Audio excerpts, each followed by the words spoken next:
Hello student, তোমরা যারা ক্যালকাটা ইউনিভার্সিটির আন্ডারে থার্ড সেমিস্টারের ছাত্রছাত্রী আছো, এখন তোমাদের রাষ্ট্রবিজ্ঞান অনার্সের ক্লাস আছে।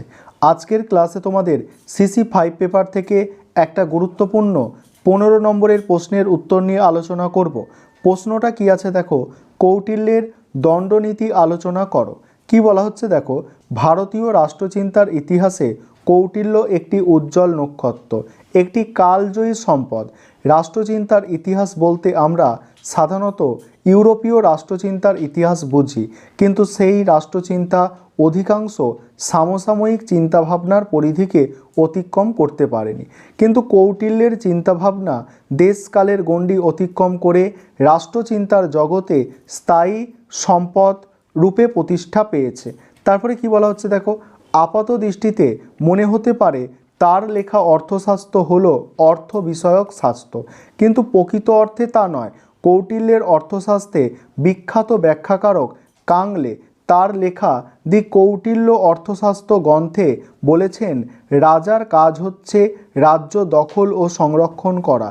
এই কাজে সফল হতে গেলে বিশেষ কৌশল নিতে হবে। যে শাস্ত্র সেই কৌশল বিশ্লেষণ করে তাকে বলে অর্থশাস্ত্র। রাজ্যকে সুরক্ষিত করতে গেলে কঠোর নিয়ম শৃঙ্খলার প্রয়োজন, তার জন্য শাস্তির ব্যবস্থা থাকবে।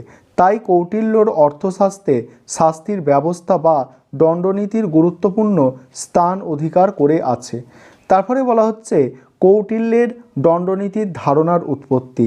কৌটিল্যের দণ্ডনীতির মৌলিক চিন্তা নয়। প্রাচীনকালে ভারতীয় রাষ্ট্রচিন্তায় রাজার কর্তব্য প্রসঙ্গে দণ্ডনীতির আলোচনা এসেছে।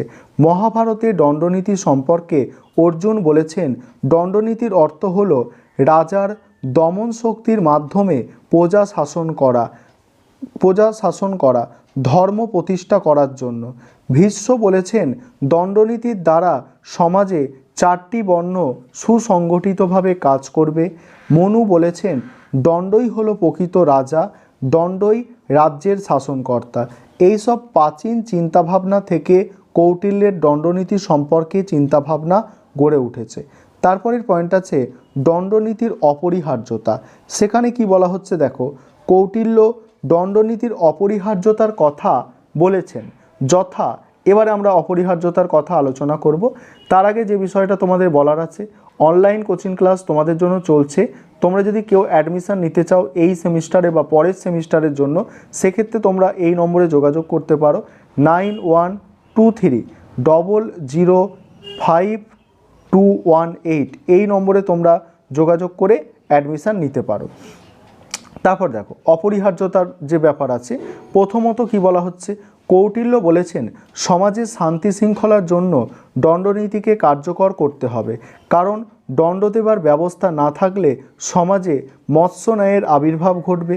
অর্থাৎ বড় মাছ যেমন ছোট মাছেদের খেয়ে ফেলে, তেমনি দেখো সবল ব্যক্তি হবে, এটা ছোবল নয়, সবল ব্যক্তি দুর্বলদের ধ্বংস করে দেবে। তাই সমাজে দুর্বল ব্যক্তিদের বাঁচানোর জন্য দণ্ডনীতির প্রয়োজন। দ্বিতীয়ত কি বলা হচ্ছে দেখো, কৌটিল্য বলেছেন সমাজের জন্য দণ্ডনীতি দরকার। সমাজে 3টি বিদ্যা আছে, তাদের মধ্যে সমন্বয় ঘটলে সমাজের সমৃদ্ধি আসবে। একটি বিদ্যা হলো আধ্যাত্মিক বিদ্যা। এই বিদ্যা মানুষের জ্ঞান বৃদ্ধি করে ও কর্মে দক্ষতা বাড়ায়। আরেকটি বিদ্যা হলো বেদ পাঠ বিদ্যা। তৃতীয় বিদ্যা হলো বার্তা বিদ্যা। বার্তা হলো কৃষি, পশুপালন ও বাণিজ্য বিদ্যা। এই 3টি বিদ্যার মধ্যে সমন্বয় গড়ে তোলা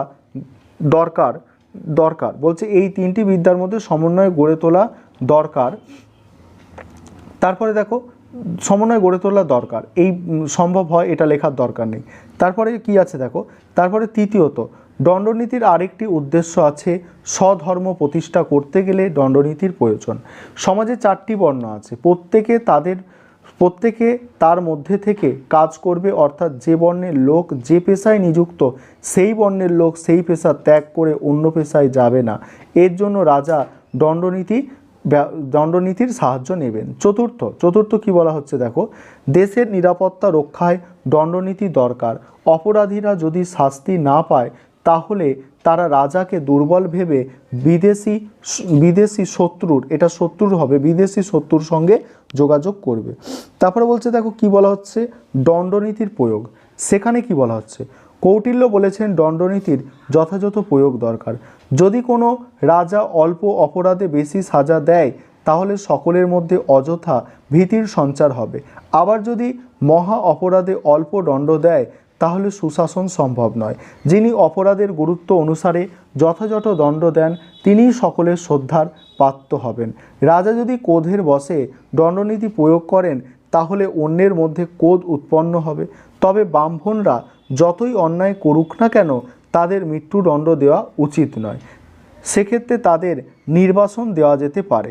তারপর দেখো পরে কি আছে, সমালোচনা। সমালোচনায় প্রথমত কি বলা হচ্ছে, কৌটিল্যর দণ্ডনীতির মৌলিক চিন্তার ফসল নয়।